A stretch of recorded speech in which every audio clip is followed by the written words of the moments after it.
Some of the best minds in the world bringing you some of the best knowledge on TRS Clips. I've been told that you've conducted a lot of Ganpati pujas, and in some ways it's fair to say that Ganesh is your Ishtadev. Like, when we use the word Ishtadev, it's your version of God that you see when you've closed your eyes. And it could just be a light. It could be a character from Hindu culture. It could be a character from some other culture. Yeah. But everyone has this version of God that they draw out. Yes. Firstly, why? Why do we divide God so much if God is like this one all-encompassing, I don't know, Parabrahm kind of light? Why do we draw it into these different forms where it represents different things? Is it because for your subjective reality and your childhood traumas and your childhood problems, that particular God sorts you out? Yeah, and your potential. So it's beautiful because you asked the question and you answered as well, Ranveer. I like your style. If you look into the scriptures, in the Srimad Bhagavatam, the concept of God is explained in three ways. Brahman, Paramatma and Bhagavan. Okay. Brahman is the underlying reality for everything. Yeah, you see a bulb, the underlying reality for the bulb is electricity. If the electricity didn't exist, the bulb wouldn't be able to give light, it would not be a bulb. And that same underlying reality connects the bulb and the fan, because the underlying reality of the fan also is electricity. So in the same way, underlying reality of everything that's manifest is divine, and that is known as, that aspect of the divine is known as Brahman. It is in and through everything. Paramatma is the spark of the divine that sits in our heart. Yeah, that is in our heart that enlivens the world for us. It is that cause inside me that allows my eyes to open for light to enter and for my brain to compute and understand what is going on. It's the life spark in our heart. That's known as Paramatma. And Bhagavan is the personalized, accessible entity or manifestation of the Lord. Okay. Yeah. We don't divide the Lord into different, it's impossible to divide the Lord into different parts.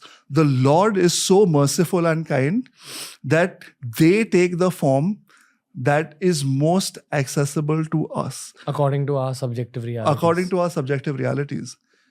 And actually, even though we might not be conditioned in that way, that aspect of the divine leads us to different aspects of the divine. So for example, in my life, in this recent chapter over the last year or two, I have been drawn more and more towards Krishna.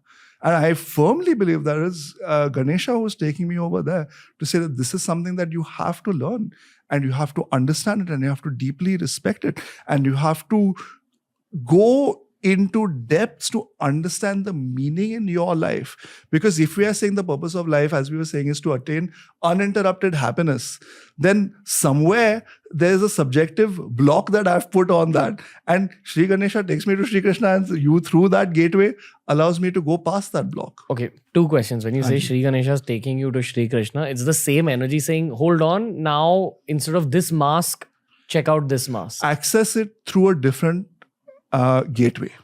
The same energy. It's the same one God which is showing you a different aspect. Ekam sat bahuda vipraha vadanti. The truth is one. The wise call it by different names. When you say that Sri Ganesha is taking you to Sri Krishna, it's a very interesting concept. Wow, I never thought I'd bring this up on the show. I'd done ayahuasca when I was 22. And my shaman had once told me, like that if you really scan your own life from a slightly spiritual perspective, you'll notice that your own life is like you being an actor on a stage. Now you enter the stage through the entry doors on the right or the left.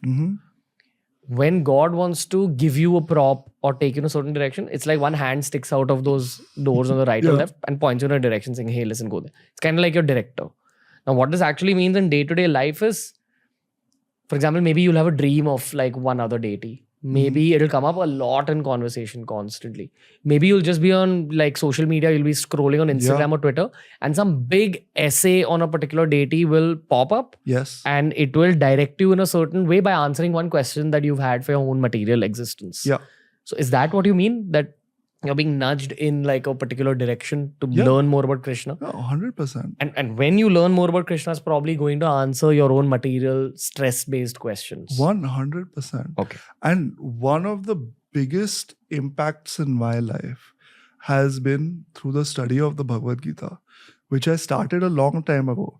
And I studied it in a one-dimensional way, in the sense that I only worshipped Krishna through the Bhagavad Gita.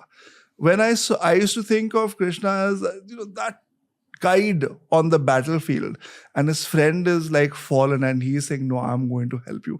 And he gives him the wisdom and he gives him the vision of himself as a great, as the universe, and as the multiverse, in fact. Yeah. I never saw Krishna as Radha Krishna, in a field and this and that. That was my limitation. That was my conditioning.